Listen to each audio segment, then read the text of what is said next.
Vote কেন্দ্রের জানলা খোলা, রাস্তা থেকে দেখা যাচ্ছে ভেতরের চিত্র। মালতীপুর বিধানসভা কেন্দ্রের 221 নম্বর বুথের ঘটনা। বিষয়টি নজরে আসতে সেক্টর অফিসারকে অভিযোগ জানালেন কংগ্রেস প্রার্থী মৌসম নূর।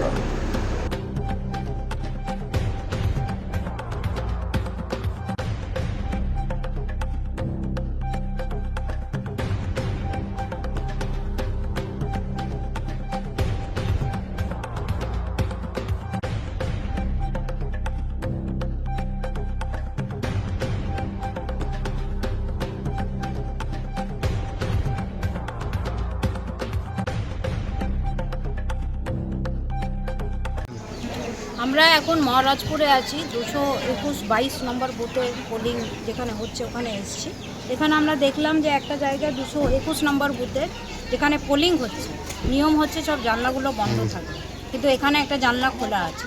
আমি সেক্টর অফিসারকে ফোন করে কমপ্লেন করলাম যে ইমিডিয়েটলি যাতে ব্যবস্থা নেওয়া। কী কারণে জানলা খোলা কিছু বলুন? এনারা বলছেন নাকি ভেতর থেকে যেটা শুনলাম যে লাইটের নাকি অসুবিধা আছে, কিন্তু মানে প্রসেসে যেটা আছে যে জানলাগুলো বন্ধ থাকে, লাইটের ব্যবস্থা নেই কোনো। বাইরে থেকে সব দেখা যাচ্ছে। বাইরে থেকে সব দেখা যাচ্ছে, আমি সেটাই কমপ্লেন করি।